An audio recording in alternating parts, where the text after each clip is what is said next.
Hello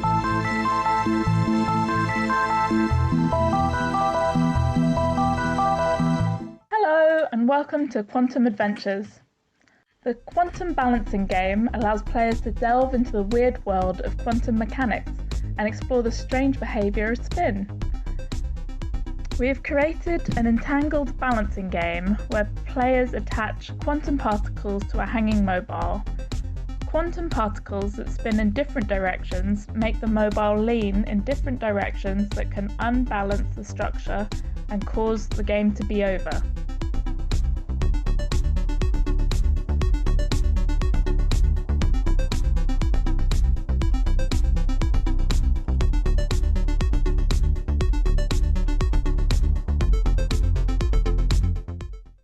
In our exciting game, we showcase the following weird properties of the quantum world.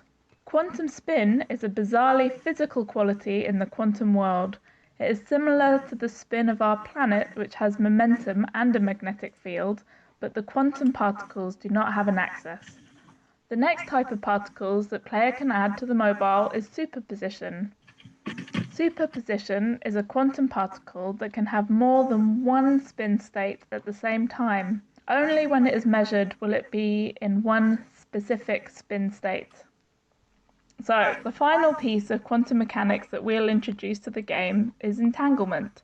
In the quantum world, two particles can be entangled with each other, or even if they are apart from each other by a massive difference. As a result, measurements performed on one entangled particle seem to instantaneously influence its partner entangled particle. Sometimes this is referred to as spooky action at a distance. We are a team of artists, engineers, designers and teachers who pulled our expertise together to create this unique combination of fun and learning. As a group, with diverse learning styles, we were able to create an experience that is more accessible. We wanted to inspire more young people to study quantum mechanics at university. Many 16 to 18-year-olds believe that quantum mechanics is too complicated and they disengage from this exciting topic. It is important to encourage young people who have different learning styles that science is a topic for them. So we strive to create a game that was super fun and hands-on while also teaching quantum mechanics. We iterated through tons of ideas to get to this point, always keeping in mind our main goal of creating a fun experience. We were very inspired by the idea of combining a simple game that we could imagine playing in the real world with quantum mechanics. Our idea uniquely showcases quantum concepts in a sculpture that would look at home in an art gallery. Our next goal is to finish the game and then move it more into the physical world, ideally mixing real-world objects with AR or VR and take the game on tour to science communications events. We would love your feedback and ideas on where we could take this project. Thank you for listening to Team Quantum Adventures. Amazing, thank you so much. Again, remember that you can always send in your reactions through the emoji button. All right, so please, judges, if you have any questions or comments. I also had one more point to add. The game is actually a URL, a website, so anyone here is welcome to play it. And I'll post the game as it is at the moment, the prototype game, in the chat. Awesome, thanks so much, Rosie.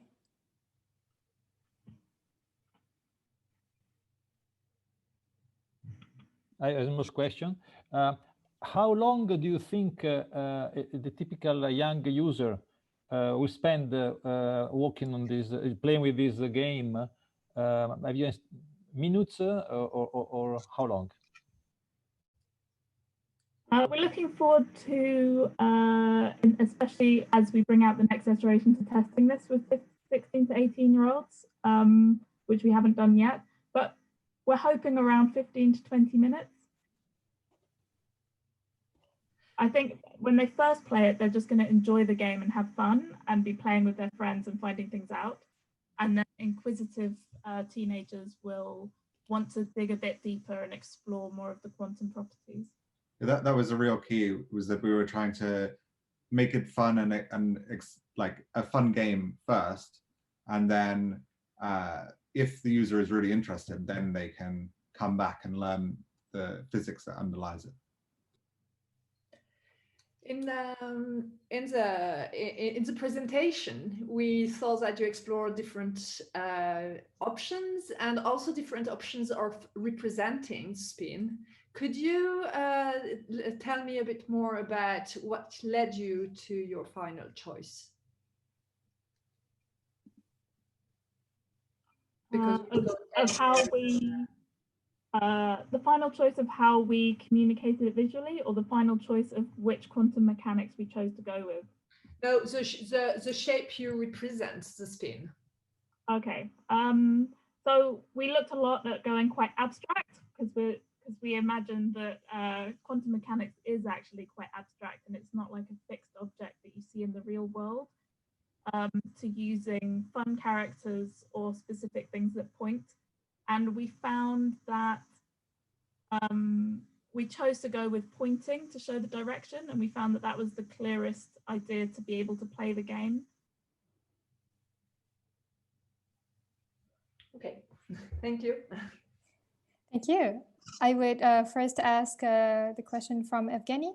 Do you think some hints during the game are needed to explain the actions and consequences, and also linking it to the quantum mechanics? Absolutely. Half our team are designers, and we've been working on improving the user interface of the game with prototypes, introducing them to all the pieces. And then we're planning to have some tutorial stages where it has sort of transparent layers over the top of the game that points out different elements and how they work. Very cool. I think since you have a very concise presentation, we have time for one more question, if anyone have any.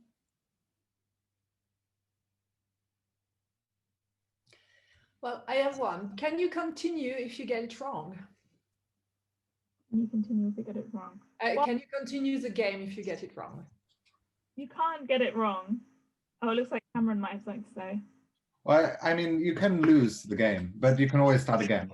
And the idea is more that you would, you probably will fail the game once or twice before you get the hang of it.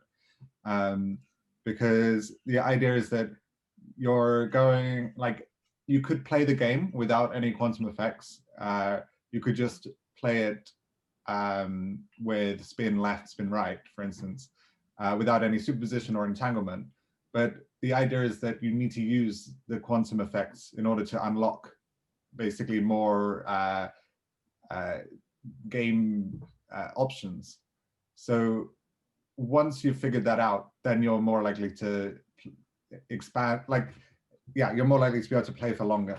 So the idea of the game is basically to create the most complicated structure you can without breaking the structure. So it's actually the very first thing we drew inspiration was just Jenga. We were thinking, how could we quantumify Jenga? So it's kind of the opposite, where we're building a tower, and the most complicated tower would be the highest score. We also have an idea that it might have a Tetris-like element where the computer supplies game pieces to you, and you have a certain time limit to place them. So if you're too slow, it's going to place them for you and may get you out of balance.